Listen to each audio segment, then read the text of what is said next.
The Indian economy has witnessed profound positive transformation in the last 10 years.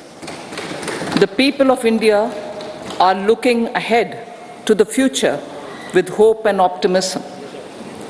With the blessings of the people, when our government, under the visionary and dynamic leadership of Honorable Prime Minister Shri Narendra Modi, assumed office in 2014, the country was facing enormous challenges. With Sabka Saath, Sabka Vikas as its mantra, the government overcame those challenges in right earnest. Structural reforms were undertaken. Pro-people programs were formulated and implemented promptly. Conditions were created for more opportunities for employment and entrepreneurship. The economy got a new vigor. The fruits of development started reaching the people at scale. The country got a new sense of purpose and hope. Naturally, the people blessed the government with a bigger mandate. In the second term, our government, under the leadership of Honorable Prime Minister, doubled down on its responsibilities to build a prosperous country with comprehensive development of all people and all regions. Our government strengthened its mantra to Sabka Saath, Sabka Vikas and Sabka Vishwas. Our development philosophy covered all elements of inclusivity, namely social inclusivity through coverage of all strata of the society, and geographical inclusivity through development of all regions of the country. With the whole of nation approach of Sabka Prayas, the country overcame the challenges of once-in-a-century pandemic, took long strides towards Atmanirbhar Bharat, committed to Panch Pran, and laid solid foundations for the Amrit Kal. As a result, our young country has high aspirations, pride in its present, and hope and confidence for a bright future.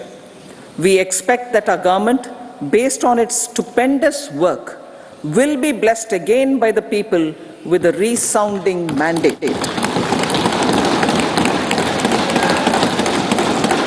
Inclusive development and growth.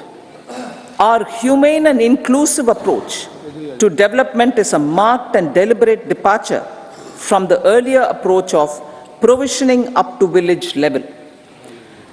Development programs were thus provisioned. In the last 10 years, however, have targeted each and every household and individual through housing for all, Har Ghar Jal, electricity for all, cooking gas for all, bank accounts and financial services for all in record time. The worries about food have been eliminated through free ration for 80 crore people. Minimum support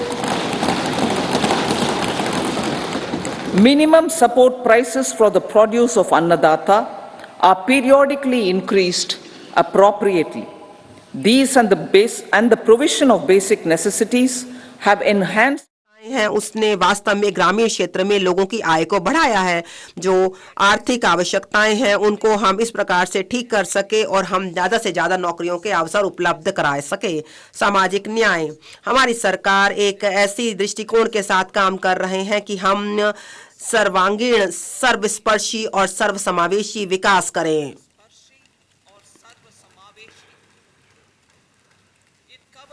इसमें सभी जातियों को शामिल किया गया है और सभी स्तरों की जनता को शामिल किया गया है। हम भारत को एक विकसित भारत बना लेंगे 2047 तक भारत एक विकसित राष्ट्र भारत बन जाएगा। और इसको देखने के लिए हम लोगों को सशक्त बनाने के लिए हम काम कर रहे हैं। पहले सामाजिक न्याय एक राजनीतिक नारा हुआ करता था। हमारी सरकार के लिए जो सामाजिक न्याय है एक बहुत ही प्रभावी और आवश्यक सरकारी मॉडल है। जो एक ऐसी स्थिति आ गई थी एक ऐसी स्थिति जहां पर हम सभी दृष्टिकोण हमने ऐसा अपनाया है जहां तक हम एक व्यापक उपलब्धियों के साथ सभी को सभी चीजें दें। देखिए, वैसे देखिए, धर्मनिरपेक्षवाद वास्तव में यह हमारी क्रियाओं में है। हमने भ्रष्टाचार को खत्म किया है और हमने साथ ही साथ भाई भतीजावाद को भी खत्म किया है। देखिए, इस समय हमारे यहाँ पर पारदर्शिता है और हम यह सुनिश्चित करते हैं कि सभी योग्य लोगों तक सभी लाभ पहुंचाए जाएं और यह जो सभी अनुसंधान है उनको हम सभी लोगों में समान रूप से बांटते हैं और जो सामाजिक जो चीज़ें हैं हम चाहते हैं कि सभी लोगों को समान रूप से मिलें। हम सभी तरीके से देखते हैं कि हम केवल परिणामों पर ही ध्यान दें और साथ ही साथ सभी के लिए सामाजिक आर्थिक बदलाव भी लाया जाए और सभी को अवसर मिले। जैसा कि हमारे माननीय प्रधानमंत्री जी का यह पूर्ण विश्वास है कि हम गरीब, महिला, युवा और अन्नदाता किसान, इनके लिए हम मुख्य रूप से काम करें। इनकी जो आवश्यकताएं हैं, उनकी आकांक्षाएं हैं और उनका कल्याण हमारी सबसे ज्यादा प्राथमिकता है।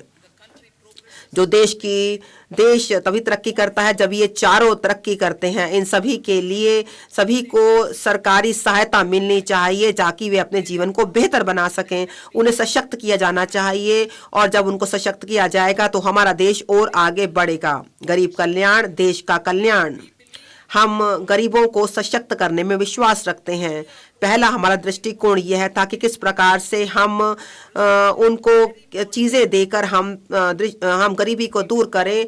जब गरीब सशक्त बनता है और वह भागीदार बनता है सभी विकास गतिविधियों में, तब सरकार की जो शक्ति है वह आम जनता तक पहुंचती है। सबका साथ की जो हम बात कर रहे हैं, पिछले 10 वर्षों के दौरान तो सरकार ने 25 करोड़ लोगों को यह सभी सहायता दी है और हमने विविध प्रकार की गरीबी से उन्हें छुटकारा दिलाया है। हमारी सरकार के प्रयासों के कारण अब सभी जो ऊर्जा है और लोगों के सशक्त जो विकास है वह सब मिलकर आगे बढ़ रहा है और वास्तव में वह उनसे गरीबी से उन्मुक्त कर रही हैं। जहां तक सीधे लाभ ट्रांसफर की योजना है 34 लाख करोड़ की, वह भारत सरकार की प्रधानमंत्री जनधन अकाउंट के माध्यम से, उसकी वजह से 2.7 लाख करोड़ की सरकार की जो सेवाएं हैं जो उसके बचते हैं वह अभी तक आई हैं और इसे हमने अभी तक इसमें देखा है कि किस प्रकार से जो पहले लीकेज हुआ करती थी इनमें वह रुक पाई हैं और जो हमारे पास बचत हुई है वह गरीब कल्याण के लिए ज़्यादा से ज़्यादा उनका उपयोग हो रहा है। प्रधानमंत्री स्वनिधि, इसने 78 लाख जो सड़क पर काम करने वाले वेंडर्स हैं उनको सहायता प्रदान की है, उनको पैसा दिया है। 78 लाख वेंडर्स में से 2.3 लाख को तीसरी बार हमने क्रेडिट दिया है, उधार दिया है, पैसा दिया है।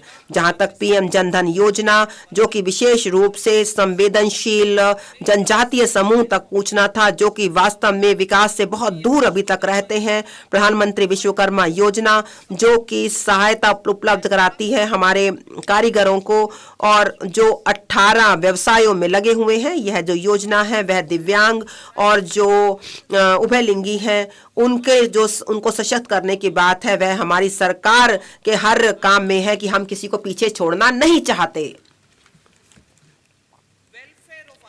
अन्नदाता का कल्याण, जो किसान है वह हमारे अन्नदाता है। हर वर्ष पीएम किसान सम्मान योजना के तहत प्रत्यक्ष वित्तीय सहायता दी जाती है 11.8 करोड़ किसानों को, जिसमें छोटे और मध्यस्थ किसान भी शामिल हैं। जहां तक फसल बीमा का संबंध है वह 4 करोड़ किसानों को पीएम फसल बीमा योजना के तहत दी जाती है। यह जो है अन्य कार्यक्रमों के साथ साथ है जो कि अन्नदाता को सहायता प्रदान करते हैं ताकि वह देश के लिए और विश्व के लिए खाद्यान्न उत्पन्न करें। जहां तक इलेक्ट्रॉनिक नेशनल एग्रीकल्चर मार्केट है उसमें भी 1361 जो मंडी हैं उनको समेकित किया गया है और 1.8 करोड़ किसानों को सेवाएं उपलब्ध कराई जा रही हैं और 3 लाख करोड़ से ज्यादा का व्यापार हो रहा है।